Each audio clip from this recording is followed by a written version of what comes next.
भाई चुनाव पर आधारित सवाल देखते हैं भाई। एक उम्मीदवार ने एक चुनाव में 55% मत प्राप्त करता है और 3600 मतों से क्या हो जाता है भाई, जीत जाता है। मतों की कुल संख्या पूछिए। देखो मतों की कुल संख्या हमेशा 100% होती है, उसमें से एक उम्मीदवार को भाई 55% क्या हो रहा है भाई, मत प्राप्त हो रहा है। इसका मतलब विपक्ष पार्टी को कितना मिला होगा भाई, 45% मिला होगा। देखो अब कितने परसेंट से जीत रहा है, देखो अंतर कितने का है भाई, 10% का ही तो अंतर है। और ये 10% का अंतर देखो मतों में कितने का जीत रहा है भाई, 3600 मतों से जीत रहा है। तो इसका मतलब 10% का मान 3600 के बराबर हो जाए। देखो मतों की कुल संख्या पूछिए, तो कुल संख्या होती है हमेशा 100%। देखो 10 को 10 से गुणा करोगे तभी तो 100 आ जाएगा, तो इधर भी 10 से गुणा करोगे तो 100% का मान कितना जाएगा आपके सामने भाई, 36,000 आ जाएगा। ठीक है, तो मतों की कुल संख्या 36,000 आ जाएगी। देखो एक और सवाल देखते हैं। दो प्रत्याशियों के बीच में एक चुनाव होता है जिसमें से 25% मत अमान्य हो जाते हैं। देखो टोटल मत होते हैं हमेशा 100% होते हैं, इसमें से भाई 25% क्या हो जाते हैं भाई, अमान्य हो जाते हैं। ठीक भाई, तो इसका मतलब कितने मान्य हो रहते हैं भाई, 75% मान्य रहते हैं। ठीक भाई, अब इसमें से एक प्रत्याशी को कुल मान्य, देखो कुल मान्य मतों का 45% प्राप्त होता है, इसमें से एक को 45% प्राप्त होता है, दूसरे को कितना प्राप्त हुआ होगा भाई, 55%। ठीक भाई, हाँ अब देखो, देखिए मतों की कुल संख्या है भाई आपके सामने है भाई 16 लाख है।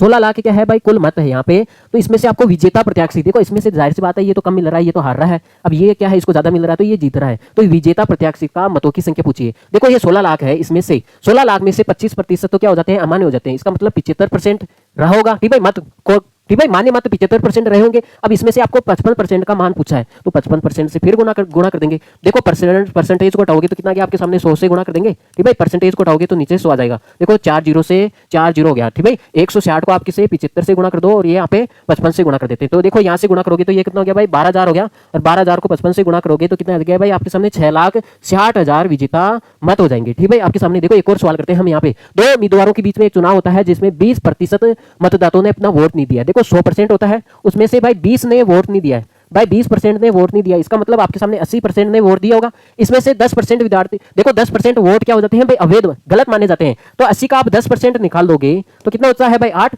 तो इसका मतलब 72% क्या हो जाएंगे भाई आपके सामने, वैध वोट हो जाएंगे। देखो ए है जो मतदाता सूची में सभी मतदाताओं का, देखो सभी मतदाता कितने होते हैं भाई, 100%, उसका 45%। देखो इसमें से 45% तो ए लेके आ जाता है। ठीक है, तो इसका मतलब बी को कितना मिला होगा, देखो 72 में से 45 तो ये लेके आ गया, तो बी को कितना मिला होगा भाई, 27%।